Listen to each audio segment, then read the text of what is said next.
Thanks for joining us for CBN News Today. I'm Lori Johnson. And I'm Ephraim Graham. France has ordered 10,000 troops into the streets to protect the nation after last week's terror rampage in Paris. Fears are spreading terrorists could unleash new attacks, not only in France, but in America too. Adele Hurd has this story. Just days after Muslim terrorists killed 17 people in Paris, ISIS is calling on jihadists in the West to strike again. In a message posted on Twitter, the terror group urges radical Muslims to strike the soldiers, strike their police, security, and intelligence members. That environment is still one that gives me great concern, especially those who we identify as lone wolves. Republican Senator Richard Burr, chairman of the Senate Intelligence Committee, calls it a war on civilization and says events like the Charlie Hebdo massacre could become weekly occurrences. The thing that worries me the most right now is the buzz on social media, whether it comes from a specific group like ISIS or whether it's just on the chat rooms. The target is to just go out and kill law enforcement and other officials. Senator Dianne Feinstein went further, saying she thinks terrorist sleeper cells are hiding in Europe and the U.S., waiting to be activated and carry out more attacks like the ones in France last week. The new threat comes as more than 1 million people took to the streets of Paris Sunday and millions more in other cities in a show of unity and defiance against terrorism. Charlie! Charlie! The rally cry, "I am Charlie," honoring those killed in the attacks on the satirical newspaper Charlie Hebdo and a kosher grocery. French President François Hollande led world leaders arm in arm, a crowd this large not seen since the liberation of Paris in World War II. Not afraid. We are not afraid. We have to be here in the memory of these people, innocent people. Attorney General Eric Holder was in Paris but did not attend the Unity March.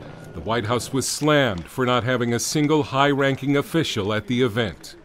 The Obama administration did announce it will hold a global summit on countering violent extremism next month. But in the announcement, the White House failed to mention anything about radical Islam, which was the motivation behind the Paris attacks.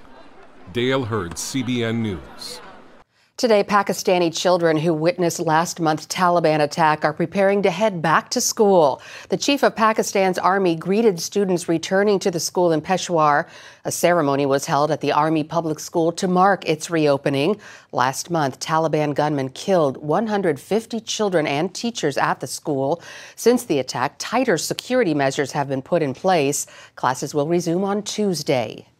Boko Haram has reportedly killed hundreds of civilians in a deadly assault last week, possibly up to 2,000, after overrunning a military base in northeast Nigeria. And on Saturday, UN officials say a 10-year-old girl was used as a suicide bomber to kill 19 people at a market in the same area. UN Chief Ban Ki-moon has condemned the recent attacks. Boko Haram is working to establish an Islamic government in the northeast region of that country. Even before the Paris terror attacks, soul-searching was happening within the Muslim world. The most vocal critic, Egyptian President Al-Sisi. He recently issued a courageous call for monumental change.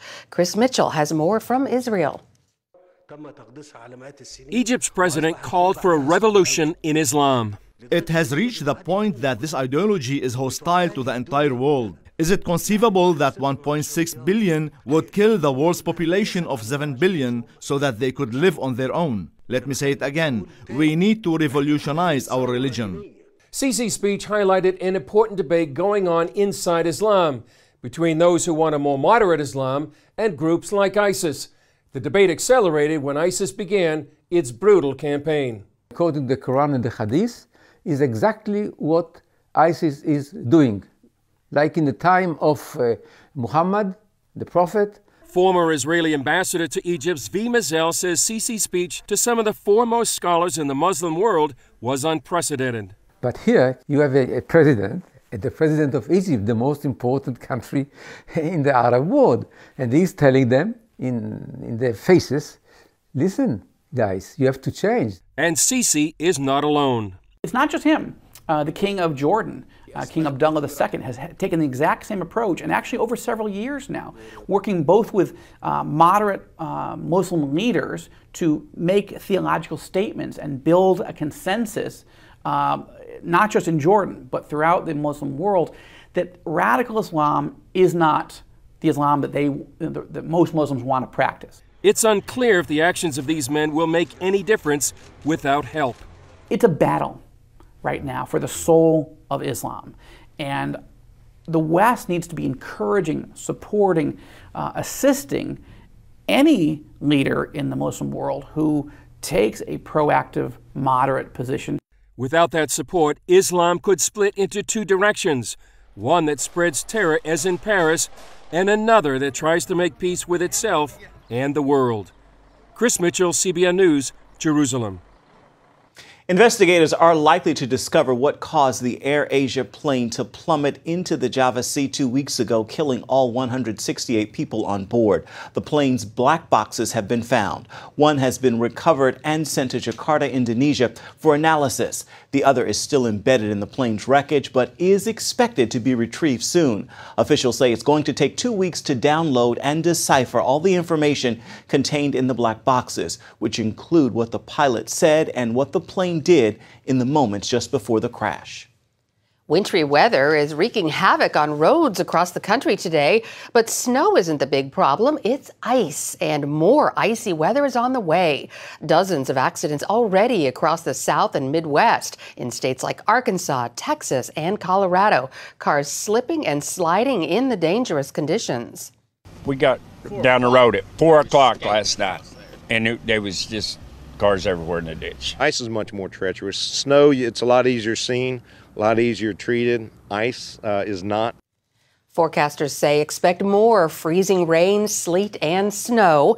The National Weather Service has issued a winter weather advisory from St. Louis to southern New England. Church signs are at the center of a debate at the U.S. Supreme Court today. The High Court is hearing arguments on whether a Phoenix suburb can regulate the roadside signs advertising Sunday services. In Gilbert, Arizona, signs like those at churches can't be larger than 6 square feet. They can't be placed in public areas until 12 hours before an event and must be removed within an hour after it's over. One pastor contends the ordinance is unconstitutional and discriminates against religious speech. Lower courts have disagreed. President Obama wants Congress to pass legislation requiring companies to inform customers within 30 days if their information has been hacked. The president is set to unveil the details of the Personal Data Notification Act today during a speech at the Federal Trade Commission. The legislation would make it a crime to sell customers' identities overseas. He will also ask lawmakers to pass the Student Digital Privacy Act. That bill would prohibit companies from selling student data to third parties and from using information collected in school to engage in targeted advertising. Not every civil rights activist comes in the mold of Al Sharpton or Jesse Jackson Jr. As Paul Strand reports, one of the more nuanced in her approach is a relative of America's most famous civil rights leader.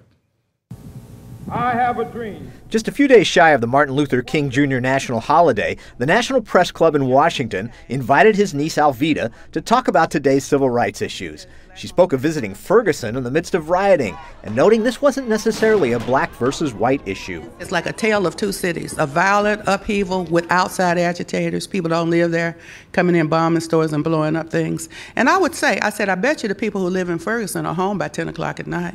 King's somewhat of a civil rights activist herself, but not one with the usual liberal viewpoints. For instance, we have seen increasingly more and more people in Ferguson who say, let's do this thing peacefully. We don't need to riot. Tearing up the city won't make it better. What's interesting is this woman whose famous uncle died in one of the most infamous shootings in American history has a fairly conservative stand on gun control. Every time someone has been shot throughout our history by guns, the first thing is take up all the guns.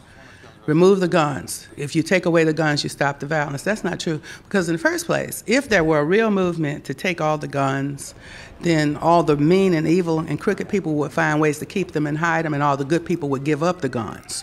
So that would immediately be unbalanced. She says you can't solve violence in the human heart by impounding weapons. We've got gun control. Now we're going to do choke control? I'm going to beat you to death with my fist control? I'm going to poison you control?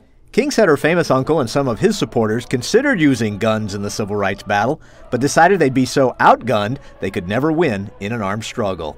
Paul Strand, CBN News, reporting from the National Press Club.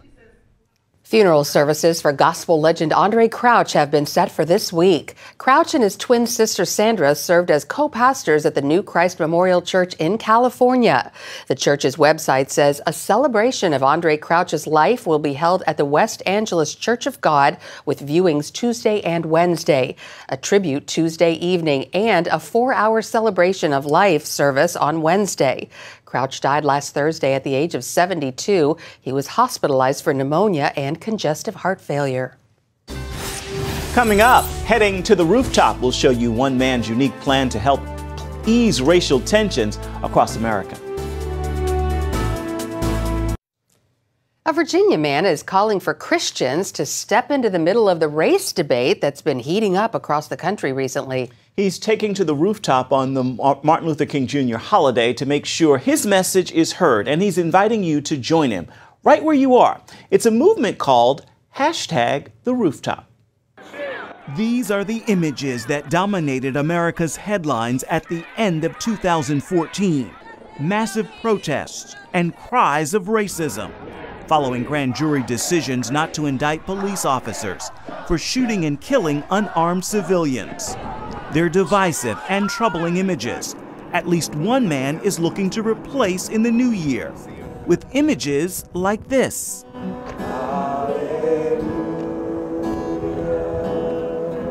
Christians of all races gathering on rooftops to pray. Initially, I thought just because it was overlooking the city, and in my own mind, I just thought it was cool.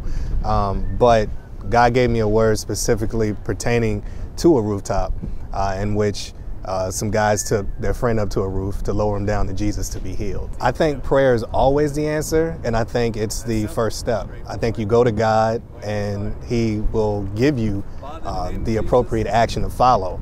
Father, we just thank you for the body of Christ. And Lionel Harris is leading these believers in a prayer for healing in 5 areas. The first is unity in the body of Christ. I believe if we set the example in the church first, then hopefully the world can follow suit. How can we preach to the world about the sin of racism being wrong when Sunday morning is still the most segregated hour in America? He's also praying for healing in the hearts of our country's leaders. We'll have leaders that are seeking God themselves, because the word says that when we have leaders that are righteous, then the people rejoice. And healing for those who've been the victims of racism. That they will be comforted and that they won't be plagued by unforgiveness. Your word says that nothing is impossible with you. And then there's prayer for true equality. So that there's no longer a double standard within law enforcement, and so that, I guess what the founding fathers meant within the Constitution applies to everybody regardless of their race. And lastly, prayer for guidance on what work to begin when the prayer ends. That God will give us an answer, and that He'll give us a plan to know how to go about having the race conversation first, and two, to start setting examples, at least within the body of Christ first. And while this rooftop experience is happening here in the Hampton Roads area of Virginia, the goal is for this to spread across the country and become a national movement. I like to see people to adopt it and hopefully follow suit and begin doing it around the country. And this call to prayer, Here I am to say that you're my God, has an easy answer. Consider just grabbing a group of friends. It doesn't have to be a big gathering, but just get together on some kind of rooftop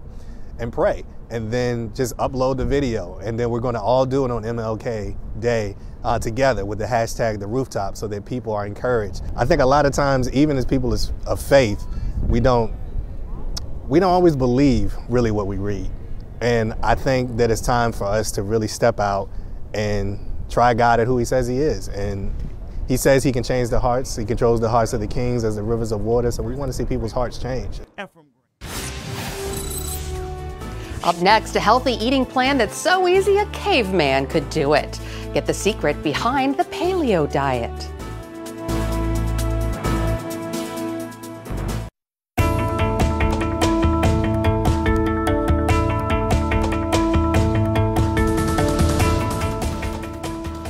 Want to cut your risk for cancer? Eat more vegetables and drink less alcohol. That could help you cut back on your extra weight. Obesity and overweight have been linked. Obesity has been linked to about 1/3 of all cancers, and Health Day reports that's a study from New York University found that cutting back on alcohol limited the risk of certain cancers like breast, prostate, and colorectal cancer, and that eating more fruits and vegetables was linked to a lower risk of colon cancer. Well, the new year is here, and that means most of us are counting calories and working to prevent health issues like inflammation, cancer, and diabetes. A new eating plan promises to fight those diseases and help you lose weight. Mark Sisson is the picture of health. At the age of 60, yes, 60, he has the body of a man half his age, inside and out. No disease, no medications. But he hasn't always been this way. His anti-inflammatory diet changed everything. Most of what ails people today could be, if not cured, substantially mitigated with a few lifestyle corrections, first and foremost being diet. Mark follows the paleo diet.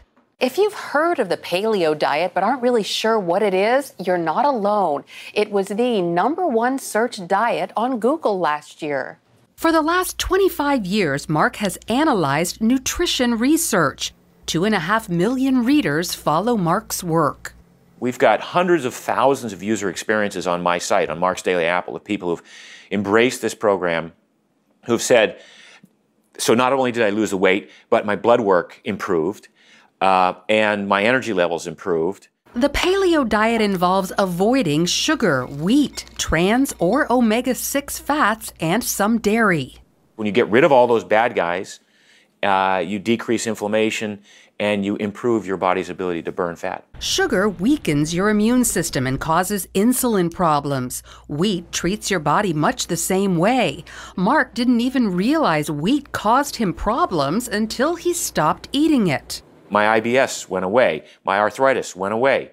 The lingering sinus issues that I had went away. The heartburn that I used to have infrequently, but enough to be to have me carrying Pepsid AC in my wallet, that went away. Highly inflammatory trans fats and omega-6 fats are found in many packaged foods and oils that line the grocery store shelves. And we eliminate these industrial oils, what we call the vegetable oils that we thought 2 decades ago were so healthy for us. Turns out they're very unhealthy for us. Many dairy products cause inflammation, allergies, and stomach problems. So if you give up sugar, gluten, trans fats, omega-6 fats, and dairy, you may be wondering what's left to eat. Turns out a lot. Certainly use plants, vegetables, as the main basis of the paleo eating strategy, and then great sources of protein, so meat and fish, fowl, eggs, and so on, and then healthy fats. Healthy fats include avocados, nuts, olive oil, fish oil, and don't forget coconut oil, even though it's a saturated fat. In fact, some health experts don't believe saturated fats like beef, pork, and eggs should still be viewed as bad guys when it comes to our diet. Some doctors have still have a real issue with saturated fat because they're relying on 20-year-old studies that were faulty to begin with, and they haven't done the research, and they haven't stayed current with dietary research. But there are thousands of doctors now who have completely shifted and are embracing this concept. That includes Duke University's Dr. Eric Westman, who used to think saturated fat caused heart disease. Then he changed his mind. Saturated fat, the fat that we've been taught not to eat, raises your good cholesterol best of all the food you can eat. Of course, any diet is best combined with exercise. Looking at Mark, you might think he lives at the gym, but the truth is he barely breaks a sweat. He recommends slow movement like walking and a lot of it, outside or even at a treadmill desk. Twice a week, he recommends muscle building. Using his own weight as resistance, Mark does push-ups, squats, lunges, and sit-ups. The tension of the muscle on the bone, it creates bone density, for instance. And We want to have strong bones as we get older. Then once a week, a set of sprints, giving all you've got for 30-second surges of aerobic activity, like running, biking, or swimming. That little burst of activity can have such dramatic effects on all aspects of your health. And for people who have been trying to lose weight, for instance, and are plateaued or stalled, that sprint workout can be sort of the breakthrough. Finally, get enough sleep, because without it, your immune system suffers and you increase hormones that make you hungry. A lot of people will get the diet right, for instance. They'll start to dial in the diet, but because they enjoy, they're too tempted by the nighttime activities and they don't get enough sleep, they wonder why they're not losing that last 15 or 20 pounds. It may be because you're not getting enough sleep. So an anti-inflammatory diet is missing sugar, wheat, processed oils, and most dairy. So you eat foods that keep you thin and healthy well into your golden years. Okay, so if you missed it, that guy was 60. Actually, he's 61 now. Wow, so what an inspiration. He gives me hope. Looking at that body, he gives me something to aspire to. That's right. And the key to the paleo diet is no processed food. You got it. Stay with us. We're coming right back. Operation Blessing is bringing aid and comfort to victims of ISIS in the Middle East. More than 1 million people in Iraq and Syria have fled their homes to escape persecution and violence at the hands of the militant group. Iraqi Christians and other minorities are now living in refugee camps, relying on the generosity of others for their basic necessities. Operation Blessing has distributed truckloads of critical supplies such as rice, noodles, tea, beans, and powdered milk. Teams also threw a party to cheer up children inside those camps. Well, that's it for now on CBN News Today. You can find more of our exclusive coverage of the issues you care most about at cbnnews.com. We want to hear what you think about the stories you've seen here today. You can do it on Facebook or at CBN News on Twitter. Hope you join us again right here next time. Make it a marvelous Monday, everybody.